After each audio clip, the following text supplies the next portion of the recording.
Bienvenue à la Minute de l'économie sur CamNews 24. Les titres: le Cameroun dans les taux de la contrebande et de la contrefaçon. L'alerte est du groupement interpatronal du Cameroun.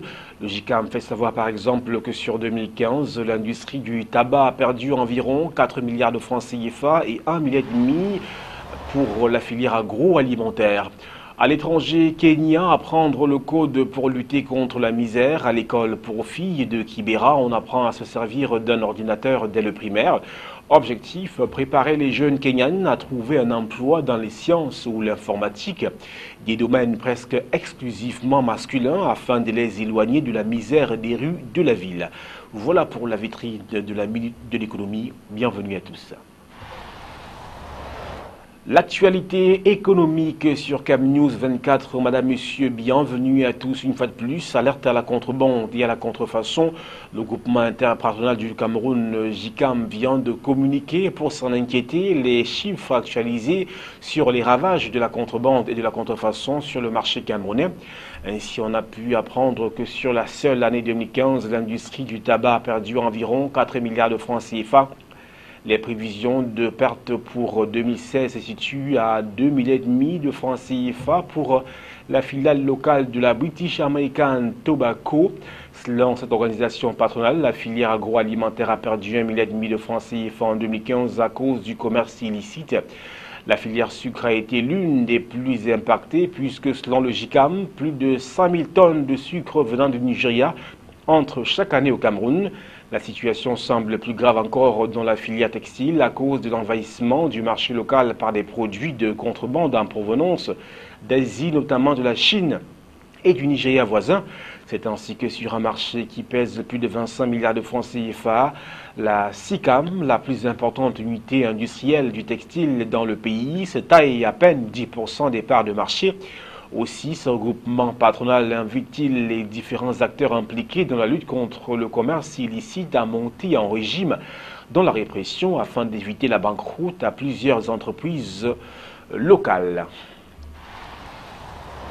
Actualité oblige, grippe aviaire, les conséquences n'en finissent plus. La semaine dernière, des agriculteurs camerounais ont manifesté devant les services du Premier ministre dans la capitale Yaoundé et dans la ville de Bafoussam, grand bassin de production de poulet de la région de l'Ouest Cameroun. Ils réclament la levée de l'interdiction du commerce du poulet, décision prise depuis un peu plus d'un mois à la suite de la découverte de foyers de grippe aviaire dans le pays.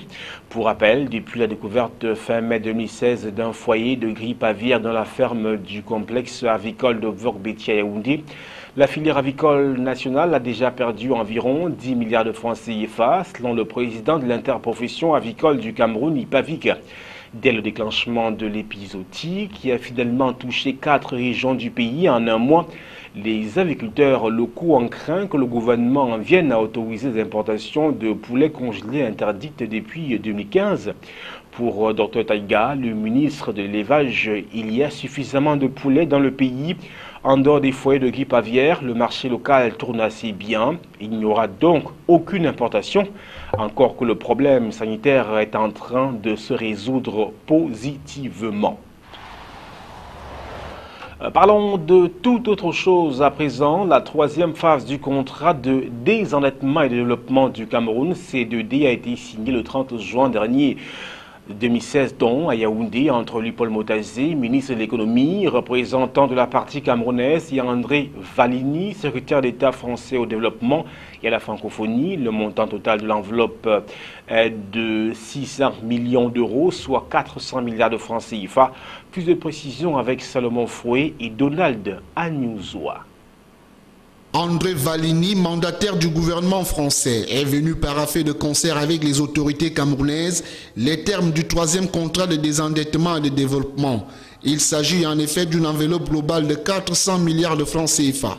Les engagements attachés à cette cagnotte, à savoir le financement des programmes et projets structurants du programme de développement économique et social, contenu dans le document de stratégie pour la croissance et l'emploi, démarre courant 2016 pour s'achever en 2025. Mise en place il y a 10 ans par le pouvoir de Paris, le contrat de désendettement et de développement est le fruit de la coopération bilatérale entre le Cameroun et la France. Il s'agit d'un effort additionnel à l'initiative multilatérale d'allègement de la dette du Cameroun, perçu dans un cadre global de l'initiative Pays pauvres très endettés. Dans ces deux premières phases, le contrat de désendettement et de développement entre le Cameroun et la France a permis de mobiliser 566 milliards de francs CFA qui ont été injectés dans des programmes de réduction de la pauvreté, d'amélioration des infrastructures, de la gouvernance et de la performance des institutions publiques et privées au Cameroun.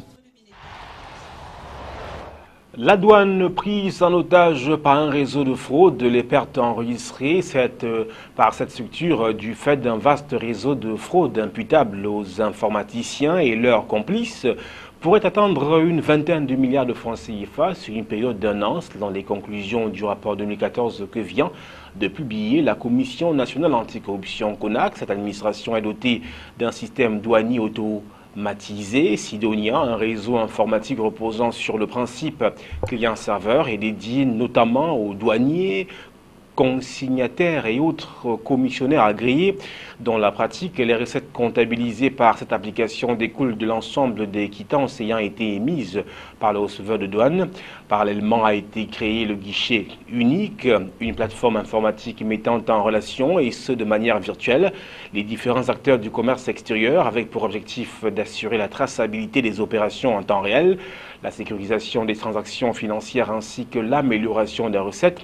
Sont ainsi connectés à ce réseau le Trésor public, le port autonome de Douala et les banques de manière à assurer la traçabilité des opérations en temps réel, la sécurisation des transactions financières et l'amélioration des recettes. Cependant, entre novembre et décembre 2013, l'écart total constaté par la CONAC s'élève à plus de 3,5 milliards de francs CFA. Depuis plus d'une décennie, la douane est considérée comme l'un des corps les plus corrompus du Cameroun par Transparency International.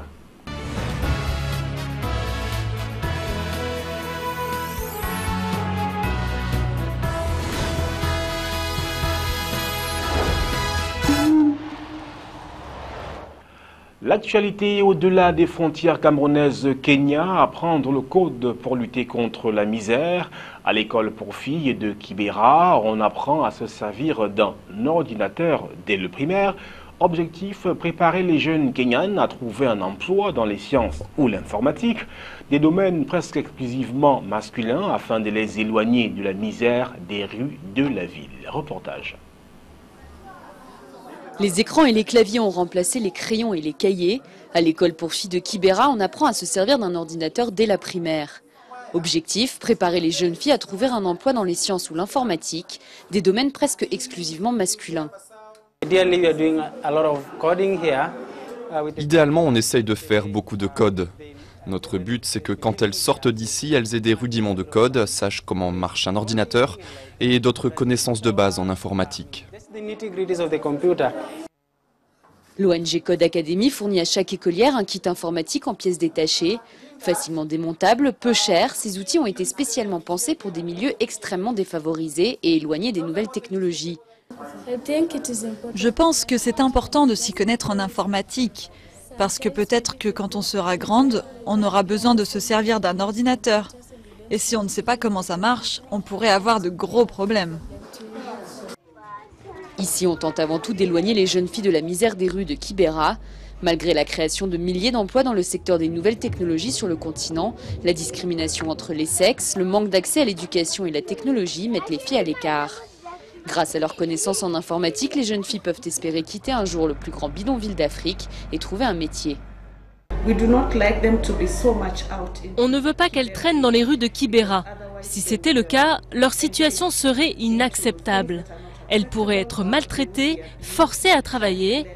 Une fois qu'elles sont chez nous, engagées dans le programme, on les garde et on leur propose un espace de travail et d'apprentissage où elles sont en sécurité.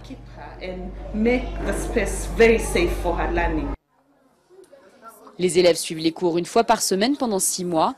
En tout, 600 à 700 jeunes filles du Kenya, d'Ouganda et du Sénégal sont concernées par ce programme éducatif. Le rêve de l'ONG, voir un jour une de ces jeunes informaticiennes à la tête d'un hub technologique africain. Quittons l'Afrique à présent pour une autre destination. En Inde, la situation est tout autre. Plus d'un quart de la population souffre de la sécheresse, certaines régions étant en proie à de graves pénuries d'eau qui occasionnent de lourdes pertes de récoltes pour les agriculteurs. On voit tout cela. Certains l'appellent la nouvelle Chine. Rien ne semble pouvoir perturber la croissance en Inde. De janvier à mars, elle a atteint 7,9%, là où l'économie chinoise n'a progressé que de 6,7%. Une performance portée par les dépenses des citadins, encouragée par la baisse des taux d'intérêt. L'agriculture, le secteur minier et la production d'électricité ont aussi contribué positivement au PIB. Un succès indéniable pour le Premier ministre Narendra Modi, à l'origine d'un plan de modernisation des infrastructures routières, ferroviaires et électriques de la troisième économie d'Asie, assez pour compenser la morosité de l'investissement privé et le recul des exportations. Place à présent au chiffre du jour. Il est de 1,5 milliard de francs CFA et ce chiffre symbolise la perte que vient de subir la filière agroalimentaire en 2015 au Cameroun à cause de la contrebande et la contrefaçon. Avant de clore ce programme économique, le rappel de la titraille, le Cameroun dans les taux de la contrebande et de la contrefaçon, l'alerte du groupement interpatronal du Cameroun JICAM, qui fait savoir par exemple que sur la seule année 2015, l'industrie du tabac a perdu environ 4 milliards de francs CFA et 1,5 milliard de francs CFA pour la filière agroalimentaire. À l'étranger, Kenya, apprendre le code pour lutter contre la misère. À l'école pour filles de Kibera, on apprend à se servir d'un ordinateur dès le primaire. Objectif, préparer les jeunes Kenyans à trouver un emploi dans les sciences ou l'informatique, des domaines presque exclusivement masculins, afin de les éloigner de la misère des rues de la ville. Merci à toutes les équipes techniques et rédactionnelles de la Minute de l'économie, réunies autour de Yves Ansem Tadiofo et Romuald Yachen. Nos programmes se poursuivent.